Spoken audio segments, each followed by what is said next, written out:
तो hello anime lovers, आज के इस वीडियो में हम solo leveling season 3 episode 9 cover करने वाले हैं और आपसे रिक्वेस्ट है कि इस वीडियो को लास्ट तक पूरा देखना क्योंकि ये एपिसोड बहुत ही इंपॉर्टेंट और मज़ेदार होने वाला है। इसमें हमें जिन्वू वर्सेस डोंगसो और थॉमस आंद्रे का फाइट देखने मिलने वाला है। वही थॉमस आंद्रे जिसे सबसे स्ट्रॉन्गेस्ट नेशनल लेवल हंटर माना जाता है। इस फाइट के बाद पूरे वर्ल्ड को पता चल जाएगा कि आखिर सबसे ज़्यादा स्ट्रॉन्ग है कौन, जिन्वू या थॉमस। तो चलो फिर शुरू करते हैं बिना किसी देरी के। Solo leveling season 3 episode 9 start होता है और हमें दिखता है कि जिन्हो को कोई किडनैप करके ले गया होता है। जिन्हो के पास बस इतना क्लू होता है कि वो किडनैपर स्कैवेंजर गिल्ड का कोई हंटर है, जिससे उसे थोड़ा सा आइडिया हो जाता है कि ये काम किसका हो सकता है और वो अपने शैडो सोल्जर्स को जिन्हो को ढूंढने के लिए लगा देता है। अब इधर जिन्हो भी अपने स्किल का यूज करके ढूंढ रहा होता है। अगर आपको याद ना हो तो बता दूं, जिन्हो को कुछ टाइम पहले एक न्यू स्किल मिला था जिससे वो किसी भी शैडो सोल्जर्स के अंदर झांक के उसके आसपास की चीजें देख और सुन सकता है। तो जिन्वू के शैडो सोल्जर्स पूरे शहर में फैले हुए थे और जिन्वू बारी बारी से उन सबके अंदर झांक के उनके आसपास के लोगों की आवाज सुन रहा था, लेकिन अभी तक उसके हाथ कुछ भी नहीं लगता। उसे यकीन था कि ये काम डोंगसो का ही है, इसलिए वो बहुत ही ज्यादा गुस्से में होता है। अब इधर थॉमस आंद्रे के आदमी लोग भी डोंगसो को ढूंढ रहे होते हैं, लेकिन उन्हें भी वो नहीं मिलता। थॉमस आंद्रे का एक उसूल होता है कि अगर कोई उसके गिल्ड के हंटर को हाथ भी लगा दे तो वो उसे तबाह कर देता है, चाहे वो गवर्नमेंट हो या फिर नेशनल लेवल हंटर, भले ही गलती उसके हंटर की ही क्यों ना हो। इसका फायदा डोंगसो उठा रहा था। उसे पता था कि जिन्वू से वो जीत नहीं सकता, लेकिन उसे ये भी पता था कि थॉमस आंद्रे जरूर आएगा उसे बचाने। फिर थॉमस आंद्रे अपने मैनेजर को कॉल करके सिचुएशन के बारे में पूछता है। वो बताती है कि हंटर ब्यूरो की मदद से हमें पता चला है कि डोंगसो ने लास्ट कुछ महीनों में 3 जगहों पे ज्यादा आना जाना किया है, तो हो सकता है कि वो वहीं हो। थॉमस बोलता है कि ठीक है, वो तीनों लोकेशंस हमारे बंदों को भेज दो और मैं भी निकल रहा हूँ उसे ढूंढने। फिर थॉमस आंद्रे बोलता है कि 1 मिनट, तुमने हंटर ब्यूरो वालों को कैसे कन्विंस कर लिया हेल्प के लिए? तो उसकी मैनेजर बताती है कि कुछ नहीं, मैंने बस उन्हें बोला कि डोंगसो लापता है और इसके पीछे शायद जिन्वू का हाथ हो सकता है, इसलिए थॉमस आंद्रे और जिन्वू के बीच किसी भी वक्त फाइट स्टार्ट हो सकता है। अब ये न्यूज़ पूरे अमेरिका में आग की तरह फैल जाती है। वहाँ जितने भी आसपास के डंजन में रेड्स होने वाली थी उन सबको कैंसिल कर दिया जाता है क्योंकि ये बहुत बड़ा न्यूज़ था। इसके बाद हमें एक वेयरहाउस दिखाई देता है जो शहर से दूर किसी सुनसान एरिया में होता है। उसके अंदर ही डोंगसो दिखाई देता है। उसके साथ 2 और हंटर्स होते हैं। उन लोगों ने जिन्हो को बांध के रखा होता है। जिन्हो की हालत काफ़ी ख़राब होती है, उसे काफ़ी ज़्यादा टॉर्चर किया गया था, वो बेहोश होता है। इधर डोंगसो बोल रहा होता है कि थॉमस आंद्रे ने मुझे जिन्हो को टच करने से मना किया था, बट स्टार्टिंग से ही मेरा प्लान जिन्हो को कुछ करना था ही नहीं, क्योंकि उसके अलावा एक और इंसान था जो उस डंजन में था। फिर वो लोग जिन्हो को उठाना शुरू करते हैं। जिन्हो बेहोश होता है तो डोंगसो उसके चेस्ट पर पंच मार के उसे उठा देता है और बोलता है, मैं तुम्हें मारना नहीं चाहता। मेरे पीछे जो ये चश्मे वाला हंटर है वो एक एस रैंक हीलर है, तो अगर तुम मरने वाले भी होगे तब भी वो तुम्हें हील कर देगा अगर मैं ऑर्डर दूंगा तो। जिसका मतलब ये है कि अगर तुम हमें नहीं बताओगे जो हम जानना चाहते हैं तो तुम्हें बार बार हील करके टॉर्चर किया जाएगा हमेशा के लिए, और यहाँ तुम्हें कोई बचाने वाला भी नहीं आने वाला है क्योंकि ये फैक्ट्री पिछले 5 सालों से बंद है। लेकिन जिन्हो की हालत इतनी खराब होने के बाद भी वो बिल्कुल भी नहीं डरता और वो डोंगसो को पास बुलाता है और उसके कान में बोलता है, फक ऑफ। डोंगसो गुस्से में पूछता है कि क्या कहा तूने, लेकिन जिन्हो फिर फक ऑफ बोलता है और उन लोगों को मिडिल फिंगर भी दिखाता है। भाई मैं बता नहीं सकता ये वाला सीन देखकर मुझे कितनी ज़्यादा सेटिस्फेक्शन मिली है। भले ही इसके बाद जो होता है वो अच्छा नहीं होता है बेचारे के साथ, लेकिन फिर भी मज़ा आ गया। आप लोग भी कमेंट में ज़रूर बताना कि आप लोगों को कैसा फील हुआ। फिर अब डोंगसो ये सुन के गुस्सा हो जाता है और जिन्हो का सर पकड़ के पास के दीवार में दे मारता है और बोलता है, तुम्हें ये मजाक लगता है? अब तुम देखो तुम्हारे साथ क्या क्या होता है, ये तो शुरुआत है बस। तभी वहाँ वेयरहाउस के गेट पर जिन्हो का एक शैडो सोल्जर आ जाता है। वो लोग जैसे ही उसे देखते हैं उन्हें लगता है कि ये कोई मॉन्स्टर है जो आसपास के किसी डंजन से आया होगा। जिसके बाद डोंगसो उसकी तरफ बढ़ने लगता है और बोलता है कि मेरे पास इन सब चीज़ों के लिए टाइम नहीं है, और उसको पंच करने जा रहा होता है। तभी वहाँ एक्सचेंज वर्ड सुनाई देता है। इससे पहले कि कोई कुछ समझ पाता, डोंगसो को एक जोरदार पंच लगता है और वो काफ़ी दूर जा गिरता है और हमें दिखता है कि वहाँ जिन्वू आ चुका है और वो बहुत ज़्यादा गुस्से में होता है। वो इतने गुस्से में होता है कि कोरिया में बैठे बेरू को भी उसका गुस्सा फील हो रहा होता है। इधर हमें थॉमस आंद्रे दिखाई देता है जो अपनी कार में बैठ के डोंगसो को ढूंढने निकल गया था, लेकिन वो सेंस कर लेता है कि ये फाइट ऑलरेडी स्टार्ट हो चुकी है, इसलिए वो अपना कार का दरवाजा तोड़ के निकल जाता है क्योंकि कार काफ़ी स्लो थी और वो खुद से उड़ते हुए जाने लगता है उनकी तरफ। इधर हमें दिखाई देता है कि जिन्वू जिन्हो को हीलिंग पोर्शन पिला रहा होता है, लेकिन वो भी काम नहीं करता क्योंकि जिन्हो का हेल्थ 10% से भी कम होता है, मतलब वो ऑलमोस्ट मरने की हालत में होता है। ये देख के जिन्वो और गुस्सा हो जाता है और बाकी दोनों हंटर से पूछता है तुम दोनों में से हीलर कौन है। लेकिन वो लोग बोलते हैं कि हमें कोरियन लैंग्वेज नहीं आती। तभी पीछे से डोंगसू उठ के आता है और अपने बंदों से बोलता है कि जिन्वो चाहता है कि तुम उस लड़के को हील करो। फिर डोंगसू जिन्वो से बोलता है इतनी भी क्या जल्दी है, हम लोग पहली बार तो मिल रहे हैं। जिन्वो बोलता है फिलहाल वार्निंग दे रहा हूँ, जल्दी से इसे हील करो। तभी वो चश्मे वाला हंटर बोलने लगता है इसके लिए तो हमें हमारे बॉस से पूछना पड़ेगा। इतना बोल ही रहा होता है कि जिन्वो उसका सर पकड़ के उसे दीवार में पटक देता है और फिर वहाँ खड़े दूसरे हंटर से पूछता है क्या तुम भी हीलर हो। लेकिन वो ऑलरेडी काफी डर चुका होता है। वो तुरंत माफी मांगने लगता है और बोलता है डोंगसू ने मुझे ये सब करने के लिए बोला था। उसने बोला था कि इस काम का जिन्वो से कोई लेना देना नहीं होगा। लेकिन जिन्वो फिर से उससे पूछता है तुम हीलर हो या नहीं।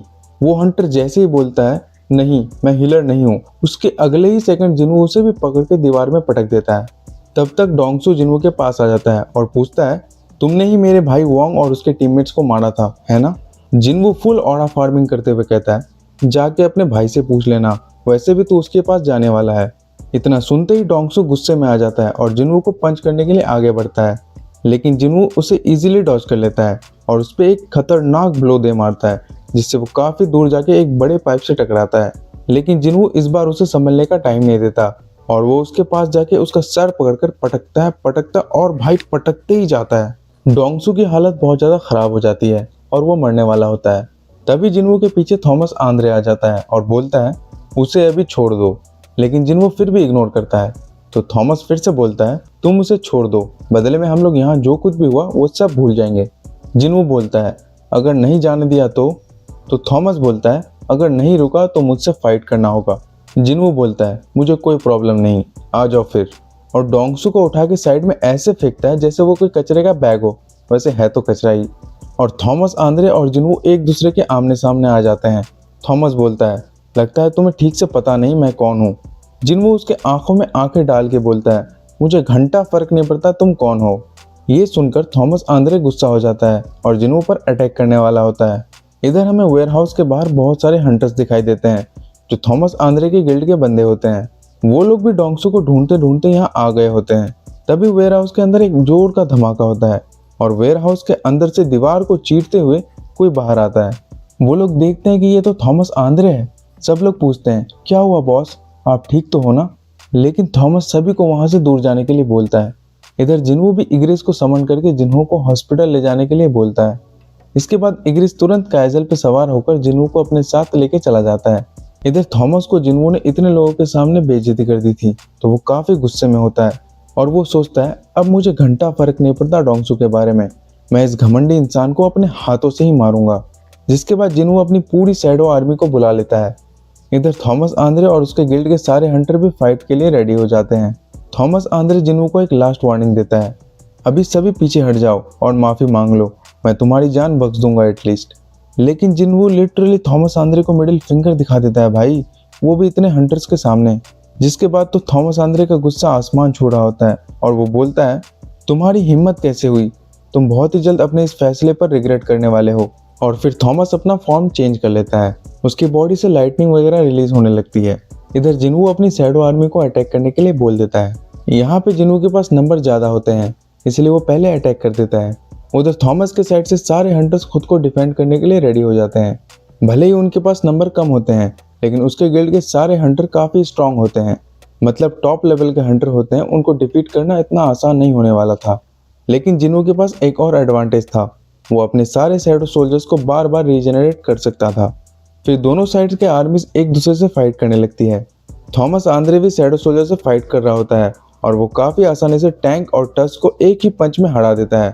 लेकिन उसे रियलाइज हो जाता है कि भले ही ये फाइट उसके लिए आसान हो लेकिन उसके हंटर्स के लिए ये बिल्कुल आसान नहीं होने वाला था।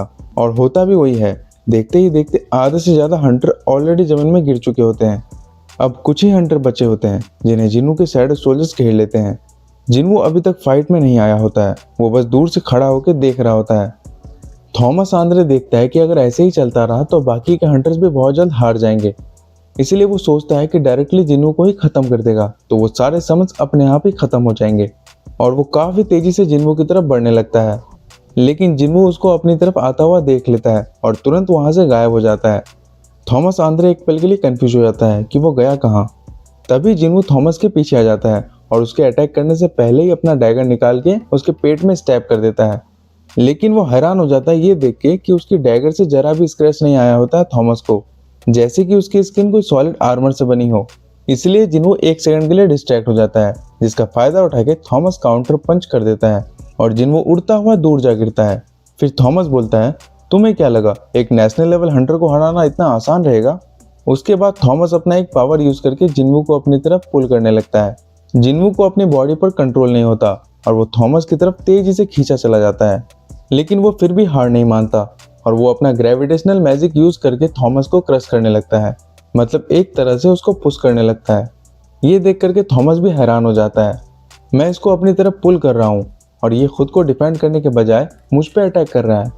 जिन्वू के इस अटैक की वजह से थॉमस अपना कंट्रोल कुछ देर के लिए खो देता है, जिसका फायदा उठाकर जिन्वू सीधा थॉमस के फेस में एक पंच मार देता है और वो पंच इतना स्ट्रांग होता है कि थॉमस के मुंह से खून आ जाता है। ये देख करके थॉमस खुद भी हैरान हो जाता है, मेरा खून कैसे आ सकता है, क्योंकि ये उसके लिए कोई नॉर्मल बात नहीं थी। फिर थॉमस बोलता है, ठीक है बहुत हो गया, अब मैं तुम्हें अंडरएस्टिमेट नहीं करूंगा, अब मैं फुल फोर्स के साथ फाइट करूंगा। जिसके बाद वो अपना पूरा फॉर्म चेंज कर लेता है। पहले तो उसका पूरा स्किन डार्क हो जाता है और धीरे धीरे उसकी बॉडी चमकने लगती है और वो अपने फाइनल फॉर्म में आ जाता है। वो अपने पूरे बॉडी को सर से लेकर पैर तक स्ट्रॉन्ग आर्मर से कवर कर लेता है। ये देख के जिन्वू को तुरंत कामिस की बात याद आती है। उसने बताया था कि इस वर्ल्ड में 4 हंटर्स को रूलर की पावर मिली है, तो वो सोचता है कहीं ये चारों नेशनल लेवल हंटर तो नहीं, क्योंकि थॉमस आंद्रे भी एक रूलर की तरह लग रहा है आर्मर में। जिन्वू ये सब सोच ही रहा होता है कि थॉमस तुरंत उस पर अटैक कर देता है। जिन्वू नोटिस करता है कि इस बार उसकी स्पीड और स्ट्रेंथ दोनों ही काफ़ी ज़्यादा बढ़ चुकी है। वो किसी तरह से डॉज कर लेता है, लेकिन थॉमस जिन्वू को संभलने का मौका नहीं देता और वो अपने पावर का यूज़ करके लिटरली एक ब्लैक होल क्रिएट कर देता है, जिसमें जिन्वू के काफ़ी सारे शैडो सोल्जर्स चले जाते हैं। लेकिन जिन्वू किसी तरह बच जाता है अपने रूलर अथॉरिटी स्किल का यूज़ करके। मतलब आप समझ सकते हो कि थॉमस आंद्रे कितना ज़्यादा स्ट्रॉन्ग है, ऐसे ही उसे वर्ल्ड का स्ट्रॉन्गेस्ट हंटर नहीं कहा जाता। इसके बाद थॉमस फिर से जिन्वू पर अटैक करने जाता है, लेकिन जिन्वू लिटरली थॉमस के फेस पर लात मार के ऊपर चला जाता है। थॉमस जिन्वू को हवा में ही पुल करना स्टार्ट कर देता है अपनी तरफ, लेकिन इस बार जिन्वू भी उसे पुश करने के बजाय उसको पुल करने लगता है। ये देख के थॉमस आंद्रे कंफ्यूज हो जाता है, मतलब दोनों एक दूसरे को अपनी तरफ खींच रहे होते हैं, जिसका मतलब ये था कि दोनों एक दूसरे से टकराने वाले हैं। इसीलिए दोनों एक दूसरे पे अटैक करने के लिए रेडी हो जाते हैं और दोनों का पंच एक साथ क्लैश हो जाता है और वहाँ एक बहुत बड़ा धमाका होता है। लेकिन इस अटैक की वजह से थॉमस का आर्मर टूटने लगता है, वो बहुत दूर जा गिरता है। जिन्वू फिर भी नहीं रुकता, वो थॉमस का पीछा करते हुए उसके पास जाता है और उस पर एक बार फिर से अटैक करने वाला होता है, लेकिन थॉमस नोटिस कर लेता है और तुरंत जिन्वू के पीछे आ जाता है और उस पर अटैक करने वाला होता है। लेकिन जिन्वू अपना तेज रिफ्लेक्सेस दिखाते हुए तुरंत पीछे मुड़ता है और थॉमस के आर्मर में जो 2 सींग होते हैं उनको पकड़ के उसके फेस में अपने घुटने से अटैक कर देता है, जिसकी वजह से उसका फेस वाला हेलमेट भी टूटने लगता है। इधर हमें दिखता है कि हंटर ब्यूरो के कुछ लोग आ चुके होते हैं ये फाइट रोकने के लिए। बेसिकली उनको लग रहा होता है कि थॉमस आंद्रे फाइट में जीत रहा होगा और जिन्वू का बुरा हाल हो रहा होगा, इसलिए कहीं थॉमस हंटर जिन्वू को जान से ना मार दे, ये सोच के उन लोगों को रोकने के लिए भेजा गया था। लेकिन यहाँ आके वो लोग देखते हैं कि सिचुएशन बिल्कुल उल्टा है। जिन्वू फाइट में डोमिनेट कर रहा होता है और थॉमस जमीन में पड़ा होता है और जिन्वू उसके ऊपर चढ़ के कंटिन्यूसली पंच पे पंच मारे जा रहा होता है। भाई थॉमस को फाइट बैक करने का भी मौका नहीं मिल रहा होता। ये देख के उन लोगों के होश उड़ जाते हैं, उन्हें समझ नहीं आ रहा होता है कि जिन्वू को कैसे रोका जाए, क्योंकि अगर वो लोग जल्दी कुछ नहीं करते तो थॉमस आंद्रे मर भी सकता था। इधर थॉमस आंद्रे खुद कंफ्यूज होता है, मेरे साथ ऐसा कैसे हो सकता है, एक मेज टाइप हंटर के पास इतना ज़्यादा स्पीड और स्ट्रेंथ कैसे हो सकता है, क्या मैं इससे हारने वाला हूँ? ये इम्पॉसिबल है, मैं ऐसा नहीं होने दे सकता, मैं एक नेशनल लेवल हंटर हूँ। और वो बोलता है, मैं थॉमस आंद्रे हूँ, तुम ये सोचने की गलती मत करना कि तुम मुझे इतनी आसानी से हरा दोगे। फिर वो जिन्वू से कुछ डिस्टेंस क्रिएट करने की कोशिश करता है, लेकिन जिन्वू का स्पीड भी काफ़ी ज़्यादा होता है। वो आसानी से थॉमस की स्पीड को मैच कर लेता है और फिर से ज़मीन पर पटक देता है और बोलता है, जैसा कि मैंने पहले ही कहा था, मुझे घंटा फर्क नहीं पड़ता तू कौन है। फिर वो थॉमस को एक के बाद एक पंच मारते जाता है। थॉमस का ऑलमोस्ट पूरा आर्मर जिन्वू ने तोड़ दिया था। तभी पीछे से हंटर ब्यूरो के जो लोग आए होते हैं वो जिन्वू को रोकने के लिए बोलते हैं, लेकिन जिन्वू उनकी बातें नहीं सुनता, वो बस मारते ही जा रहा होता है। थॉमस आंद्रे की हालत काफ़ी ज़्यादा ख़राब हो जाती है। वो भी समझ जाता है कि अब वो जिन्वू से नहीं जीत पाएगा और अगर ये फाइट ज़्यादा देर तक चली तो वो सच में मर सकता है। इसीलिए थॉमस बोलता है मैं हार मानता हूँ। तब जाके फाइनली जिन्वू रुकता है। थॉमस की एक बात मुझे काफ़ी अच्छी लगी। उसे पता था कि जिन्वू से वो नहीं जीत पाएगा, लेकिन उसने अपना 100% दिया और उसने अपने ईगो को बीच में नहीं आने दिया कि मैं इतने लोगों के सामने हार गया तो लोग क्या सोचेंगे। तो वो अपनी हार एक्सेप्ट कर लेता है और इसीलिए उसकी जान बच जाती है। खैर, अब इसके बाद हंटर ब्यूरो के लोग थॉमस आंद्रे की हालत देखकर काफ़ी हैरान होते हैं। किसने सोचा था कि थॉमस आंद्रे को इतनी बुरी तरीके से पीटा जा सकता है। अगर ये न्यूज़ पब्लिक में चली गई तो सब लोग पागल हो जाएंगे। फिर वो लोग अपने साथ एक हीलर लेके आए थे तो उसे जल्दी से थॉमस को हील करने के लिए बोलते हैं। लेकिन हीलर भी थॉमस की कंडीशन देख के शॉक हो जाता है। वो बताता है कि थॉमस आंद्रे के शरीर की सारी हड्डियां टूट चुकी है और वो काफ़ी बुरी तरीके से ब्लीड कर रहा है। हीलर बोलता है मुझे नहीं लगता कि ये काम मैं अकेले कर पाऊंगा, हमें और हीलर चाहिए। वो कहता है थॉमस इतनी इंजरी के बाद भी अभी तक जिंदा है क्योंकि वो एक नेशनल लेवल हंटर है। अगर इसकी जगह कोई और होता तो अब तक वो 10 बार मर चुका होता। फिर हंटर वाले बाकी हंटर की भी हेल्प करते हैं जो जिन्वू के शैडो सोल्जर के साथ फाइट किए थे। उन सबको छोटी मोटी इंजरी होती है।